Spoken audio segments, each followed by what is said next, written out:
Welcome to our deep dive on whether you should sell before a failing HOA destroys your equity. We will unpack receivership risk, the financial danger zone, and the practical options you have right now. To ensure clarity, we will also share decision frameworks, comparisons, and a practical action plan. Now, let us outline what we will cover next. Here is the agenda. First, what receivership is. Second, why low reserves represent a significant risk. Third, your options, including selling, taking a cash offer, or joining the board. Fourth, a decision framework. Fifth, real numbers and hidden costs. Sixth, short quizzes. Seventh, a 7-day action plan.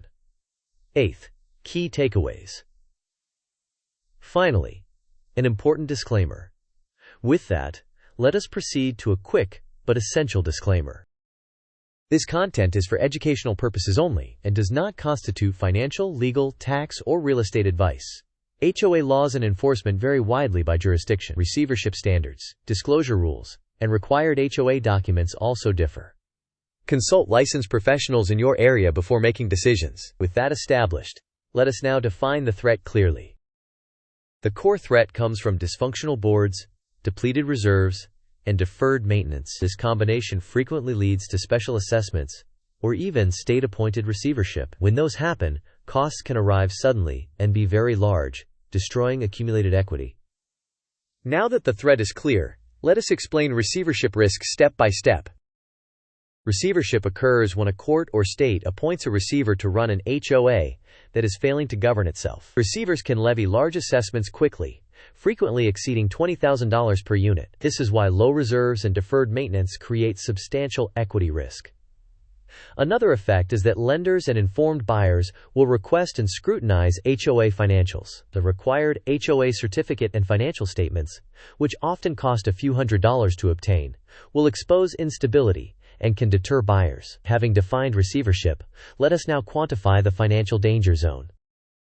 Low monthly dues provide short-term comfort, but often signal underfunded reserves. When major repairs are unavoidable, a sudden special assessment in the range of $10,000 to $40,000 or more can occur and eliminate years of equity gains. Additionally, delayed maintenance can lead to higher insurance premiums and increased repair bids. From a market standpoint, verified HOA instability pushes buyers away and suppresses sale prices. With the danger defined, let us move into your practical options. You have three primary options. First, the aggressive sale, which prioritizes maximizing price and exiting before assessments arrive. The tactic is to list while still renting, transition to a month-to-month lease, and issue notice once a solid offer arrives. The trade-off is potential short-term living costs if the tenant vacates early. Second, the quick exit through cash buyers, which provides speed and certainty if you suspect an assessment is imminent. Use their offers as a benchmark, but recognize the lower net proceeds. Third, the long game through board participation, where you help repair governance, rebuild reserves, and plan capital projects. This can preserve and grow value, but requires time, effort, and community buy-in. Next, let us compare selling now versus staying to fix the problem. Selling now lets you capture the current market price before assessments arrive. It reduces your risk window and can provide a clean exit, though you will incur staging and commission costs and must coordinate with any tenant. Staying and fixing maintains low housing costs while you work to improve HOA governance and reserves. This path requires effort on the board, responsible dues increases, and consistent collections. The outcome is contingent on community cooperation, but may create future upside if reserves are rebuilt. Having weighed these paths, let us move into a decision flow you can follow. Start with whether you are moving within 24 months. If yes, ask whether reserves are under 30% funded or major maintenance has been deferred. If so, list now, prepare the tenant plan, and order HOA documents. If not, obtain documents and consider listing within 90 days. If you are not moving within 24 months, ask whether you are willing to join the board and support necessary dues increases. If yes, join the board, adopt a funding plan, and set a 12 to 24 month stabilization horizon. If you are unwilling to do that, determine whether an assessment is imminent. If it is, gather 2 to 3 cash offers to benchmark and potentially exit. If it is not, monitor monthly and set explicit exit triggers, such as a target reserve percentage or the outcome of a dues vote. Always maintain a backup cash offer while listing, and review progress quarterly. Next, let us visualize the reserve gap to understand urgency. This pie chart represents an example reserve position. 10% funded with a 90% unfunded gap. Underfunded reserves rarely improve without deliberate dues increases and project planning. The gap today tends to become the assessment tomorrow. Now, let us ground this with real numbers and common costs. Here are typical figures. The HOA certificate and financials often cost $200 to $500 or more and are essential for buyer due diligence. Special assessments can range from $10,000 to over $40,000 per unit. Receiver or administrative fees may add hundreds per month. Net rent cash flow in some cases is around $850 to $1,200, but can stop during vacancy. Temporary housing or vacancy can cost $1,200 to over $3,000 per month. Agent commissions typically run 5 to 6%. Time to sell varies from around 30 to over 90 days, depending on market conditions. With the numbers in view, let us test your understanding with a short quiz. Question: if your HOA's reserves are critically low and the board refuses to raise dues, which risk most threatens your equity in the near term? Options: A. Minor late fees on monthly dues. B. Court-appointed receivership with large special assessments. C. Slight increase in landscaping costs. D. Longer pool hours. You may pause the video now to think about the answer. We will discuss the answer in the next section of the video. The correct answer is B. Court-appointed receivership with large special assessments is the primary equity threat because it can impose substantial costs quickly. Now, let us do one more scenario to cement the decision logic. Question: you plan to move within 24 months, reserves are underfunded, and owners resist dues increases.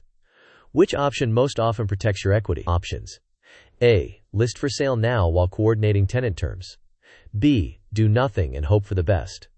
C. Wait for receivership to fix governance. D. Only request a cash offer and never list.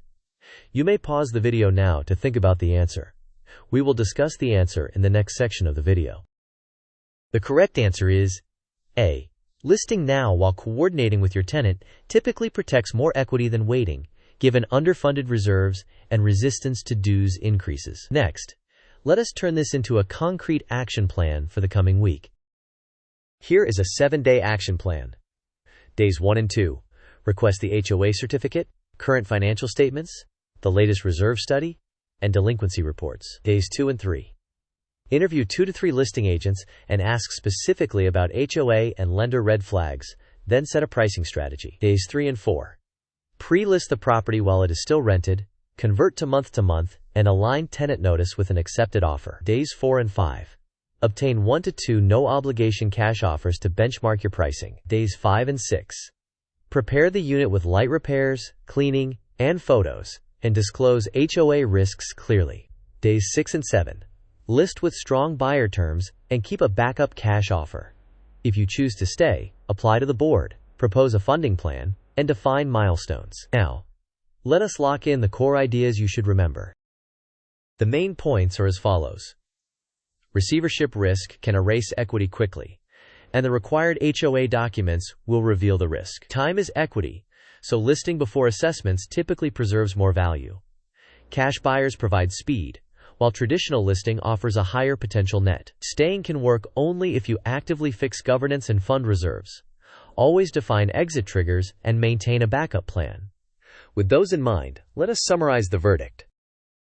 If you plan to move within 2 years, and the community resists basic funding, listing now is usually the prudent move. Slow market combined with HOA disarray tends to produce depreciation. If you choose to stay, commit to leadership and a real reserve funding plan. Finally, let us wrap up with a quick thank you and call to action. Thank you for watching. If this video helped you navigate HOA risk, please like the video, share it with a neighbor, and subscribe for more homeowner strategy content. Tell us in the comments whether you are selling, seeking cash offers, or joining your board, and why. Until next time, stay informed and protect your equity.